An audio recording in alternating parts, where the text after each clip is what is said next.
The Trojan Horse. The Athenians laid siege to Troy for many years, and then abruptly departed, leaving the Trojan horse. The prophet Laocoon warned the city that the Trojan horse held their doom. He hurled his javelin into the side of the Trojan horse, and was attacked by a giant multi-headed serpent that emerged from the sea and pulled he and his sons into the sea to their deaths.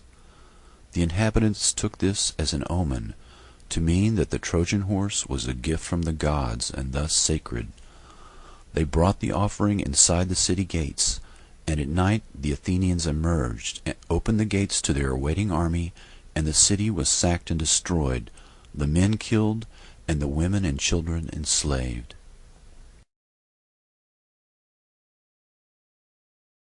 The Nazi Trojan Horse. Nazi Germany personifies the technological totalitarian state and serves as a model. The subjugation of the Weimar Republic began with the creation of private militias that were used as a springboard to infiltrate the German military and finally the police force. Once the German police forces were co-opted, there was no going back. The Reichstag fire was an excuse to seize power and carry out the Night of the Long Knives, the execution of hundreds of internal political rivals, opponents, and potential threats. Once Hitler had crossed the Rubicon of mass assassination, he publicly declared his actions above the law.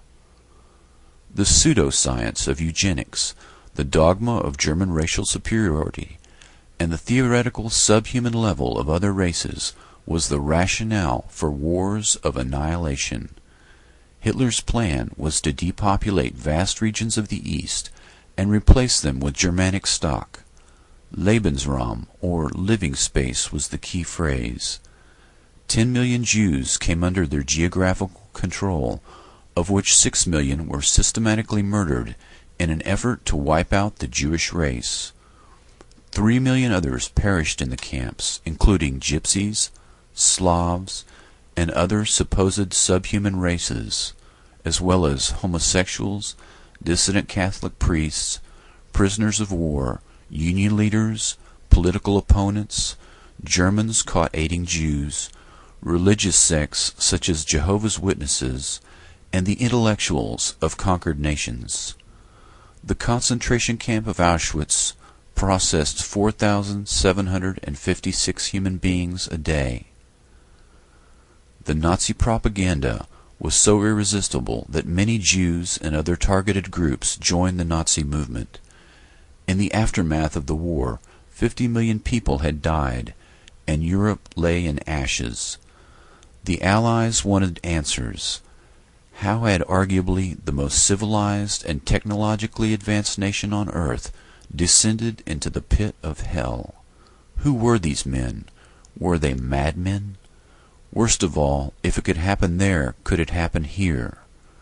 The psychiatrists that studied the prisoners at the Nuremberg trials wrote their collective portrait.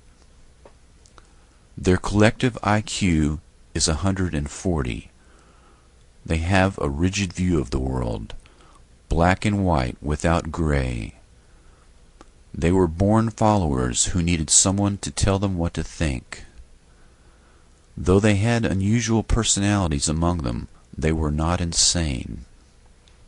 The answers the Allies received were not the answers they were prepared to hear. No, they were not madmen, and yes, it could happen here.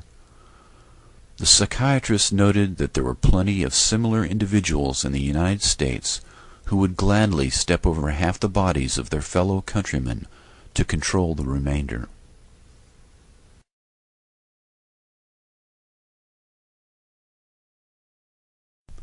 Remote viewing programs were publicly touted as an attempt to spy on the USSR using psychic powers to find hidden Russian bases and gather intelligence information. The military intelligence personalities involved in remote viewing have ties to development programs for microwave and radio frequency radiation weapons that are designed to influence the central nervous system, referred to collectively as psychotronics.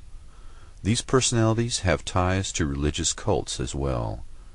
Remote viewing began with Operation Scanate and Operation Grill Flame, run by the NSA and INSCOM at Fort Meade under such personalities as Thomas Bearden, Albert Stubblebine, Ingo Swann, Ed Dames, Harold Putoff, Russell Targ, Paul Smith, and others.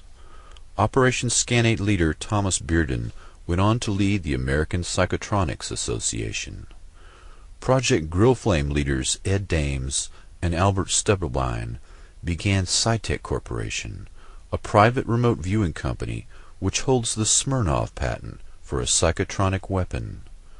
Remote viewers Harold Putoff and Ed Dames have counseled the traumatized victims of death cults and mass shootings such as the Jonestown mass deaths and the Columbine shootings, even though these men are not counselors, but physicists and military intelligence officers by training. Dr. Harold Putoff exemplifies the contradiction. He is a former NSA officer who developed the pulse microwave laser. He is a remote viewer and a high-level Scientologist who likes to counsel traumatized victims of cults.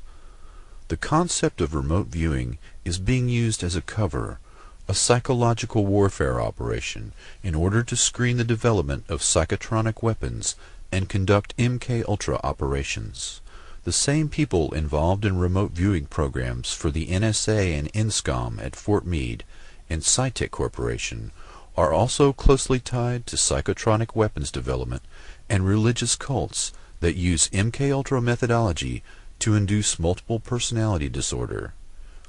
These strange threads, such as non-lethal psychotronic weapons development, remote viewing operations, and cults engaged in ritual abuse are all woven together, suggesting that MKUltra and non-lethal psychotronic weapons development have evolved into an elaborate psychological warfare campaign that functions as an infiltration operation and a counterinsurgency aimed at the people and government of the United States.